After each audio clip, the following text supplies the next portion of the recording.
Bonjour, bienvenue sur Beauté Exotique comme d'habitude. Aujourd'hui, comme vous avez constaté sur la miniature, nous allons parler d'une astuce qui va nous sauver la vie, une astuce qui va nous faire guérir définitivement de la typhoïde. Alors, il s'agit de quoi précisément? Il s'agit disons, des herbes, des plantes. Alors, si c'est la première fois que vous arrivez sur ma chaîne, voilà, c'est pas payant, regardez plus bas, abonnez-vous. C'est bien parce que ça fait que notre belle communauté, elle grandisse, voilà. Likez, laissez-moi un commentaire si vous avez des questions, voilà, n'hésitez pas à les poser. Et si vous avez une autre astuce concernant cette maladie, n'hésitez pas à la laisser. Voilà, je parle de ça parce que actuellement, j'arrive à faire tenir mon fils qui déjà depuis des mois souffre de cela. On a cru que c'était un paludisme. Il a pris des médicaments, voilà, à l'hôpital. Il a même été interné et il y avait des récidivistes. Et ici au Cameroun, on a des astuces, des médicaments vraiment très très efficaces que nous tenons de nos ancêtres et qui sont très très efficaces. Alors on va y aller, voilà. Pour cela, on a besoin de quoi? On a besoin d'une grosse quantité de feuilles de kondengui. Regardez plus haut là, vous allez voir cette plante-là. Vous pouvez la checker. C'est une plante qui a des feuilles un peu comme cisaillées tout au bout avec des ramifications. Vous voyez sur l'image plus haut ou tout après.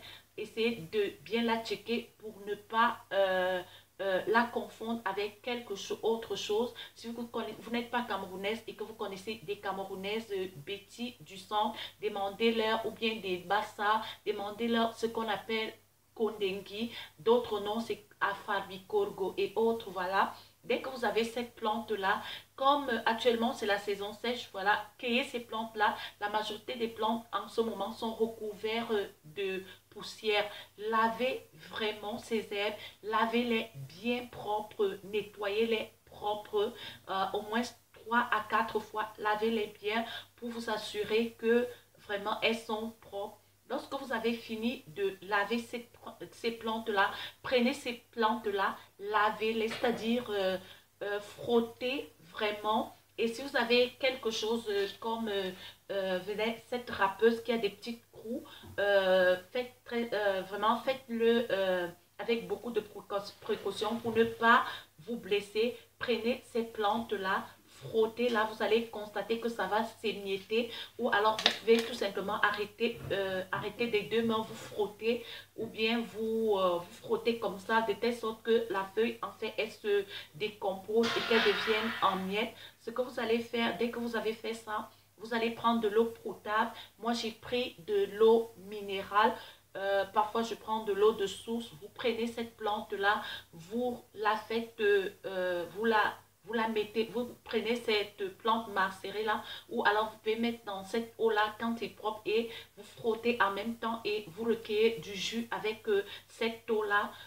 Vraiment frotter longtemps pour recueillir le maximum de produits. Et lorsque vous avez fini, vous aurez comment dire, vraiment un liquide vert comme celui-ci.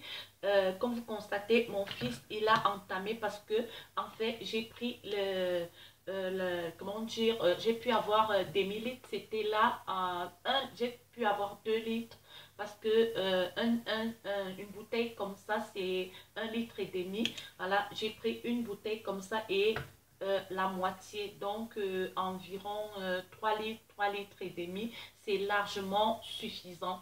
Alors quand vous avez fait ça, qu'est-ce que vous faites? Vous prenez un verre matin et soir, je vous assure, c'est efficace.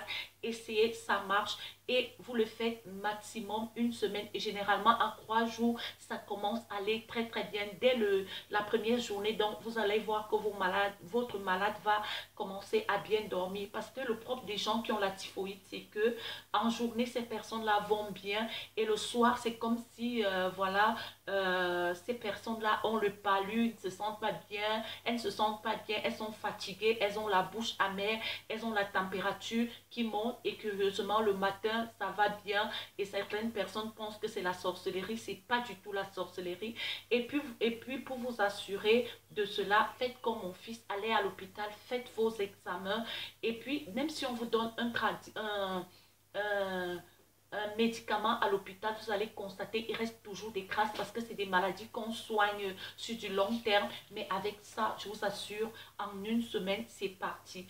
Il y a d'autres astuces ici au Cameroun, mais je vais vous dire quelque chose. Il y a une astuce qu'on fait avec la plante, avec un fruit jaune et des écorces jaunes. C'est très très efficace, mais faites très attention parce que à la longue, parce que là le traitement est plus long et à long terme, ça vous crée des problèmes dans le foie et le pancréas parce que le foie n'arrive plus à bien jouer son rôle parce qu'il est agressé. Mais là, vous avez un antibiotique, cette plante, c'est un antibiotique naturel, voilà, et c'est un antibiotique que chez les petits, disons les bantous en général, qui soigne tout le tube digestif et tout ce qui concerne appareil féminin, parce que c'est aussi très très efficace pour des personnes qui ont des problèmes de chlamydia ou bien des infections qui perdurent chez les femmes et qui les causent des problèmes d'accouchement.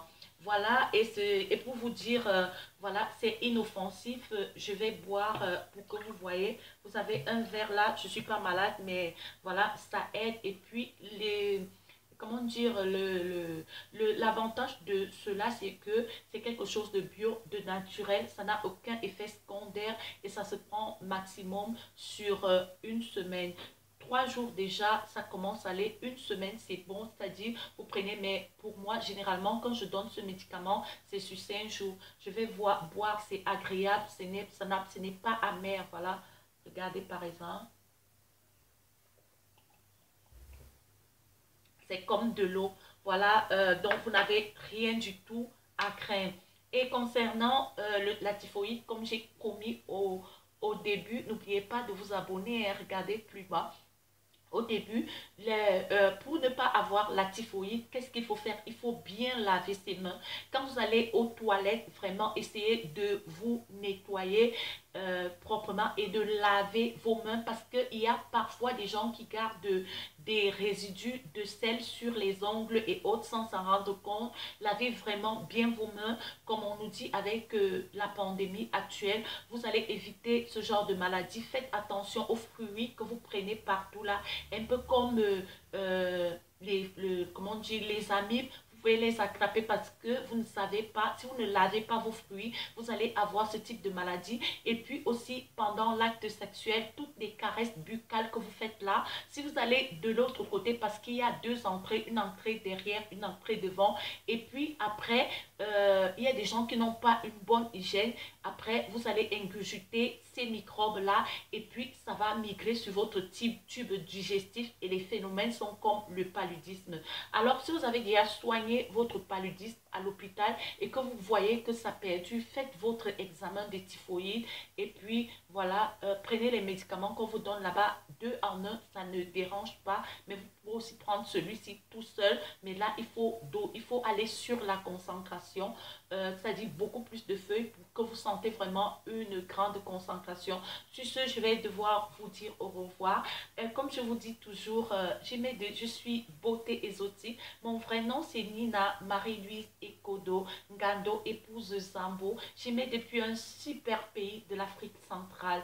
Bisous, bye bye. Je vous envoie bisous chauds du Cameroun.